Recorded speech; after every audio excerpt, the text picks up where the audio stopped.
What's up people, welcome back to my YouTube channel. My name is Violet. Kama kawaida nimekuja tena na story. Before we go to the story, if you have not subscribed to my YouTube channel, make sure you subscribe. And after watching the video, make sure you like, comment and share. Pia don't forget to hit the notification button so that when I drop another video you get notified. Don't worry, leo nimeshika simu, nimejishikia simu. I hope you can see me. I hope you can see me well, eh? Can you see me? I hope you can see me. Anyways, my returning subscribers, thank you so much. I insist, please, before you watch this video, make sure you subscribe. Sawa? Thank you so much. So today again it is story time. I like giving out stories. Mtanibadilishia jina muniite Madam Story.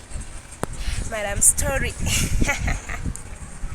Nimechoka kushika simu. Nimechoka. Anyway, so guys, I've never stayed with my dad in the same house, and I went in to stay with my close relative who is a pastor. This relative of mine was a pastor, and at the age of 9 I was staying with him. He took me in as his own kid. So yeah, I used to stay with him because my dad had rejected me. So I stayed with this man. I called him uncle. He was my uncle, but then he rested. He went to be with the Lord, and may his soul rest in peace.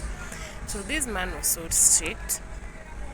At the age of 9, I started staying with him at the age of 9. So this man was so strict. As I grew up, I knew he was strict, and I knew I could not mess up. Nikienda kukosea, like ukikosea kido, he was strict. Tunaenda kanisa. He was a pastor also. Tunaenda kanisa. Alitulea in a good way, in a religious and good way, right? So grow up, I had good manners, very good manners, because he raised me up in a very nice way. I appreciate him even if he died. What's up, mzike? So when I grew up, nikakuwa mkubwa, nikafika teenage.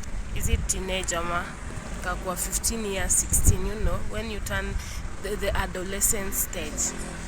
Kila msichana anataka tu akuwe ana roam around with the boys, so that stage of adolescence. So me, now I was raised with this strict man and a pastor at the same time, so I had just to follow the rules and to be a good girl. So however much I wanted also to walk around with the boys, I couldn't. Ukitoka tu hivi umeenda wapi, unafaa ukuwe na explanation. Hata ukitumwa kwa duka, you have to come back mbio within 5 minutes you're back. And hata ukitoka hivi, you must say where you are going and all that. He was strict and very strict. So nikazoea, and nikajua hapa hakuna kumess. And also he used to tell us that HIV is real, and when we go around we will get pregnancy, and also we will get HIV. So me, I knew there is HIV and I cannot afford to have it. So I really niliogopa sana HIV. Sikuwa nataka hata kuguzwa na mwanaume. So nikakaa hivyo. At the age of 16, 17, niko hivyo. I am now niko high school, nimesoma high school. Sitaki kuguzwa, tulikuwa nimewaambia familia yenye nilikuwa nakaa nayo ilikuwa strict. It was so strict. So I couldn't mess, and I didn't mess. Even if nilikuwa nakaribia ku fall into that trap of messing, I couldn't completely. So I was a good girl. I was a church girl also, and a very good girl, respectful girl, and I was virgin by that time. So I moved out of that home when I was in Form 3 because of many reasons that I cannot say now here. it is a story again for another day. I moved out of that house when I was in Form 3. That is when I was 17 years. Yeah, I was in Form 3. So I moved out and went to stay with my other shosh grandmother. So I went to stay with my this grandmother of mine. Grandmother wa mbali, si wa mama, si wa baba. I mean grandmother. Grandmother tu mwenye like ni mbali nikianza kusema how we related, it is lazima useme mama wa baba wa babu so yeah my grandmother namuita grandma, we are related but ile ya Bolgam. Sorry to say that, but we are related. Can I explain? Yani my dad's mother, shosho yangu kwenye shosho yangu alitoka kwenye mama ya baba yangu, kwa kina mama ya baba yangu. That's where I went to stay. And there kuna brother ya shosho yangu, brother ya mama ya baba yangu. You understand? So yeah.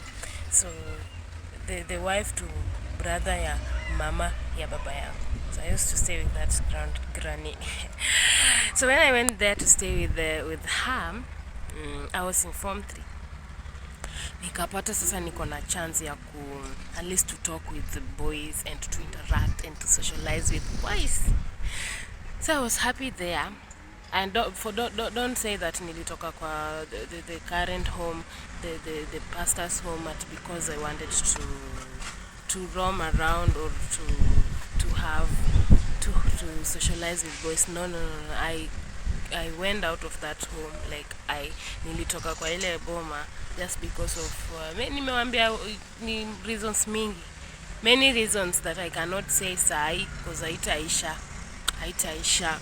So wacha tuachane nayo, but si kutoka juu nilikuwa nataka kwenda ku socialize with boys or something.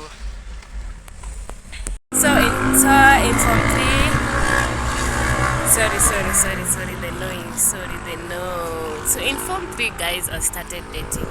I had my first boyfriend in Form 3.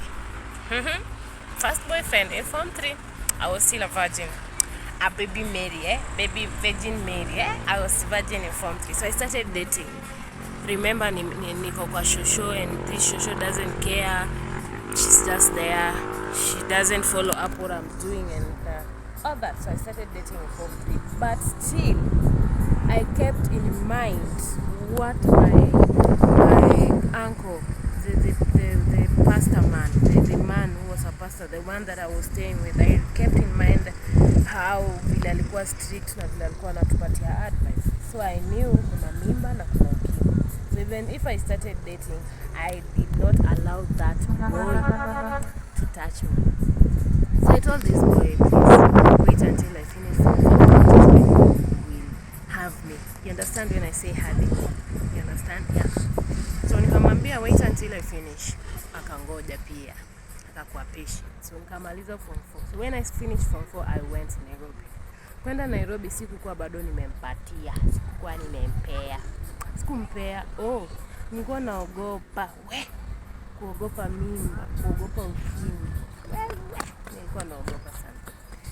And I was cautious. You know vile the pastor vile alinilea.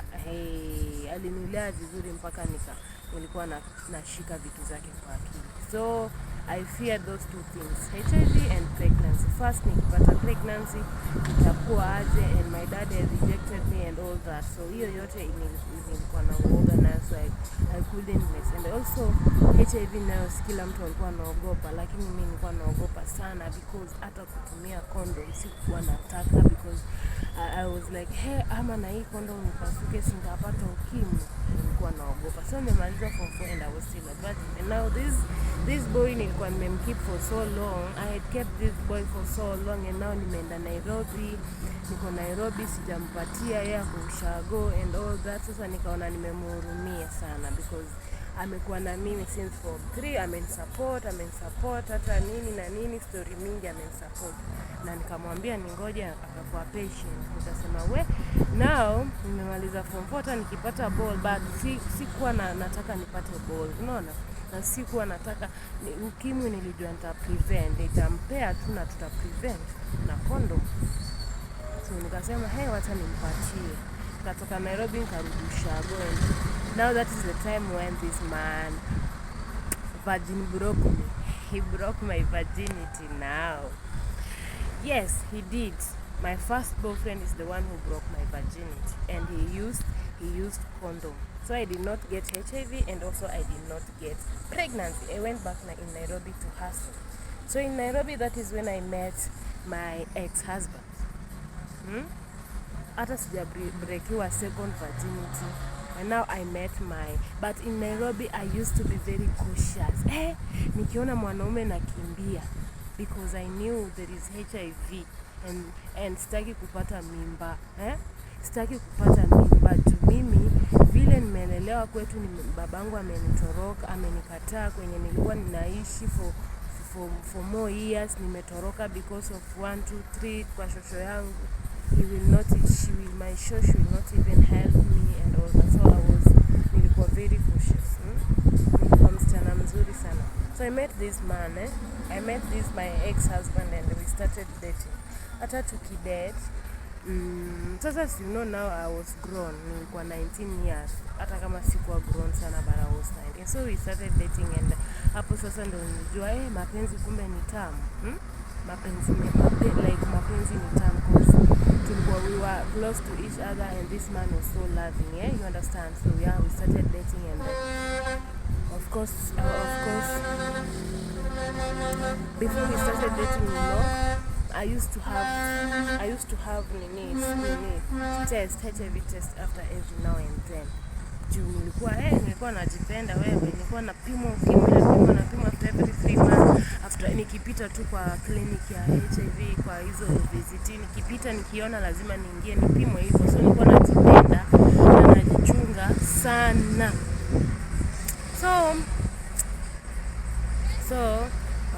So wakati nilipatana na huyu mwanaume nikamtrust. So kumtrust, we started dating, and within 2 months of dating I became pregnant. I don't know even how I became pregnant. I don't know. I cannot even tell. Hata wakati nilipata pregnancy, I was so shocked and I was depressed, because mimi sikuwa nataka. So there now I'm pregnant, and I moved in because sikuwa na any otherwise I couldn't go back to my home. Which home again? Which home? So I just moved in. So remember, this is my second marriage. So I moved in. So on moving in, and hiyo story yote niliwapati hapa YouTube, mnajua hiyo story yote. So tukaanza kuishi naye. You see, now I am pregnant. Nimeanza kuishi naye, and I'm focusing only with him. Sina mbaba mwingine, mwanaume mwingine, yeye. And I know if it is one man, it is one man. So nilikuwa naye, and I was faithful, very faithful. Of course hata nilikuwa na mimba. Ninaenda kuchita hadi na mimba kubwa. Niko na mimba, nimedampiwa Ushago. Nimekaa Ushago. Niko too faithful. You know my story, you guys. So kwenda kupimwa ukimwi tena nikiwa na mtoto. Sasa mtoto wa mwaka mmoja, naenda kupimwa. I'm going to get tested for HIV, and I find myself to be positive. Why am I turning positive? Why me, God? Why me? Vile nimekuwa cautious, vile mimi nimekuwa nikiogopa ukimwi. I've been faithful, very faithful. I've been having one man at a time. And in my life I've only had 2 men. Why me, God? Why me?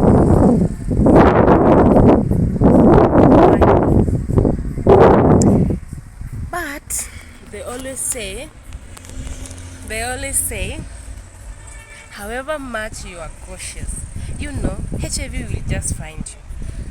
So I don't know. I just don't know. Of all the people, me,